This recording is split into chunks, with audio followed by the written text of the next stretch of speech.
இப்போ சமீபத்தில் பார்த்தீங்கன்னா, ஒரு மிகப்பெரிய மாற்றம் தமிழ்நாட்டில உருவாகியிருக்கு. அத திமுக சார்ந்த நண்பர்கள், திமுகவை ஆதரிப்பவர்கள் எப்படி வெளிய சொல்றாங்க அப்படின்னா, ஒரு நடிகர் பின்னால போயிட்டாங்க.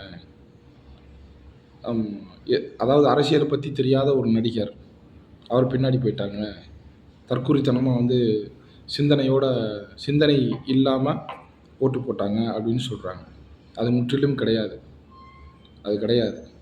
அதாவது விஜயை பிடித்தவர்கள் ஒட்டுமொத்தமாக ஒரு 60% ஓட்டு போட்டிருப்பாங்க. ஆனா ஓட்டு ஏன் போட்டாங்க? அதுக்கான மிச்சம் உள்ள 40% மக்கள் எப்படி போட்டாங்க? ஏன்னா, அவங்க திமுகவுடைய அந்த ஒரு மெத்தனமான ஆட்சி, பொறுப்பற்ற ஆட்சி, ரவுடித்தனமான ஆட்சி, இப்படிப்பட்ட நிறைய விஷயங்கள் இருக்கு. உதாரணத்திற்கு சொல்லணும்னா, கடைசியாக மிகவும் பேசப்பட்ட தூய்மை பணியாளர்கள் சாக்கடைக்குள்ள இறங்கி போராடிக்கிட்டு இருக்கும்போது, நீங்க கொடைக்கானல், ஊட்டின்னு சுற்றுலா போய்க்கிட்டு ஃபோட்டோ போட்டுக்கிட்டு இருந்தீங்க. அங்க பார்க்க வந்த அமைச்சர் அதற்கான தீர்வு எதுவும் குடுக்கல. சென்னையில இருந்த மேயர் தீர்வு எதுவும் குடுக்கல. அதே மேயர் கூட ஒரு தடவ ப்ளீச்சிங் பவுடரு கலப்படம் பண்ணி போடுறாங்க அப்படின்னு கேள்வி கேட்டதுக்கு, அப்புறம் என்ன பாண்ட்ஸ் பவுடரையா போடுவாங்க? இந்த மாரியான ரொம்ப மெத்தனமான ஒரு பதில்.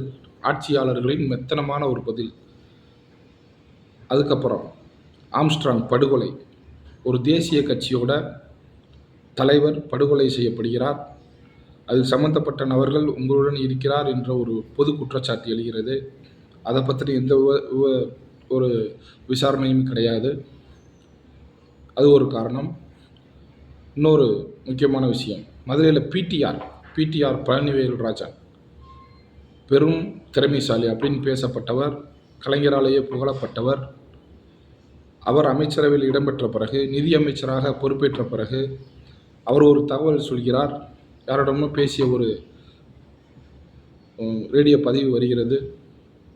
அதில் அவர் என்ன சொல்கிறாருன்னா, 2 வருஷத்தில் மகனும் மருமகனும் சேர்ந்து 20,000 கோடி 30,000 கோடி சொத்து சேர்த்துட்டாங்க அப்படிங்கிற ஒரு தகவலை சொல்கிறாரு.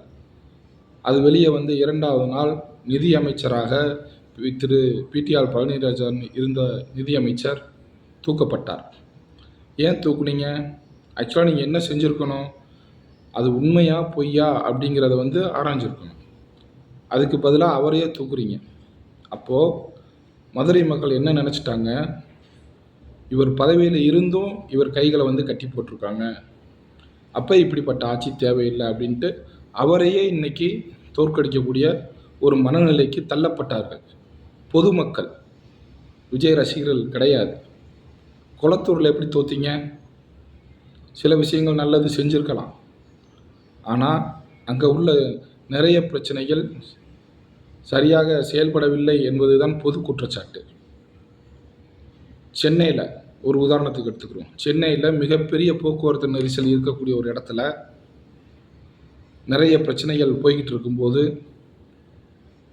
கார் ரேஸ் நடத்துறீங்க. 300 கோடி செலவு பண்ணி ஒரு கார் ரேஸ் நடத்துனீங்க. ஒரு சில நபருக்காக துணை முதல்வர் நடத்தினார்னு பத்திரிகையில் செய்தி வந்தது. இந்த மாதிரியான மக்களை வெறுப்படைய செய்யக்கூடிய ஒரு ஆட்சியாக தான் போய்கிட்டு இருந்துச்சு.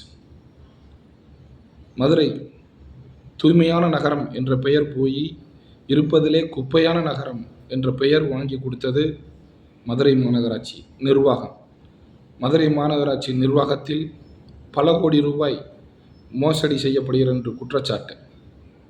அது உண்மை என்று நீங்களே நடவடிக்கை எடுத்தீர்கள். அதுவும் மிக தாமதமாக எடுத்தீர்கள். இந்த மாதிரி நிறைய குற்றச்சாட்டு, அராஜக போக்கு, கஞ்சா, மது விற்பனை, யாருனாலுமே ஒரு விஷயம், அதாவது போதை பழக்கத்தை நிறுத்திட முடியாது. ஆனால் எல்லாத்துக்கும் ஒரு கட்டுப்பாடு இருக்குது. 10வது படிக்கிறவன் 12வது படிக்கிற பசங்கிட்டலாம் கஞ்சா பழக்கம் எப்படி வந்துச்சு? அந்த காவல்துறை எப்படி கட்டுப்படுத்த தவறுறாங்க? அந்த காவல்துறையை நீங்கள் ஏன் கேள்வி கேட்கல? அதற்கு சம்மந்தப்பட்ட ஆட்சியர் என்ன பண்ணிக்கிட்டு இருந்தார்? ஒவ்வொரு மாவட்ட நிர்வாக ஆட்சியர்கள் அப்போ என்ன பண்ணிக்கிட்டு இருந்தாங்க? அவங்கள யாரையுமே நீங்கள் கேள்வி கேட்கல.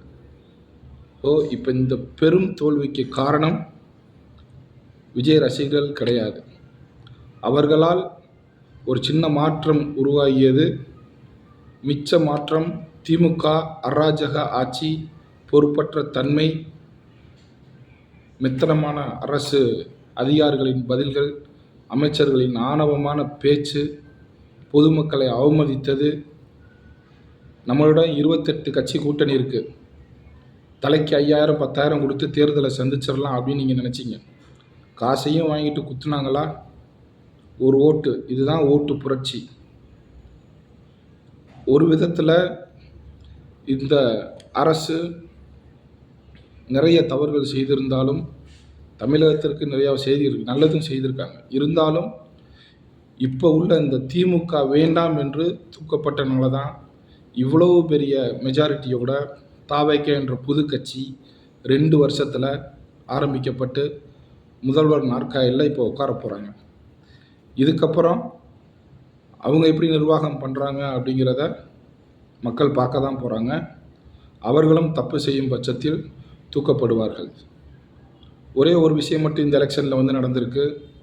பணம் கொடுத்தோ சாதி ரீதியான ஓட்டு, மத ரீதியான ஓட்டு அப்படிங்கிறத நம்பி மட்டும் தேர்தலை சந்திக்க முடியாது அப்படிங்கிற ஒரு பாடத்தை தமிழக மக்கள் எடுத்து சொல்லியிருக்காங்க.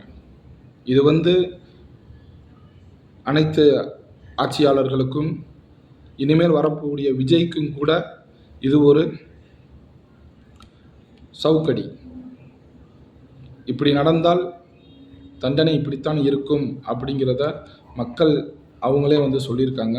அதனால் யாரும் முதல்ல தேவையில்லாமல் குடும்பத்துக்குள்ளே சண்டை போட்டுக்கிட்டு இருக்காங்க. இதை எதுக்கு சொல்கிறோம்னா, நிறைய ரீல்ஸ் வருது. அதாவது பெரியவங்களை உட்கார வச்சுக்கிட்டு அவங்க மேலே இந்த டிஎம்கே கட்சி துண்டை போட்டு நின்று டான்ஸ் ஆடுறது, இந்த மாதிரி வேலையெல்லாம் தவிர்த்துக்கோங்க. ஆட்சி மாறியது, காட்சி மாறியது. முதல்வராகவும் ஆகப் போகிறார் திரு விஜய் அவர்கள். அவர் என்ன பண்ணுகிறார் என்று பார்ப்போம். அவரை சார்ந்துள்ள அனைத்து எம்எல்ஏக்கள், சட்டமன்ற உறுப்பினர்கள், நீங்கள் மிகவும் பொறுப்போடு இருக்கணும். நீங்கள் பண்ணுற ஒவ்வொரு தப்பும் விஜய் பண்ணுற தப்பு அப்படிங்கிறத மனசில் வச்சு மிக பொறுப்பாக நடந்துக்கோங்க. ஆட்சி மாறியது, காட்சி மாறாமல் போனால் அது சமூகத்திற்கு கேடு. இதை ஞாபகத்தில் வச்சுக்கொள்ளுங்க.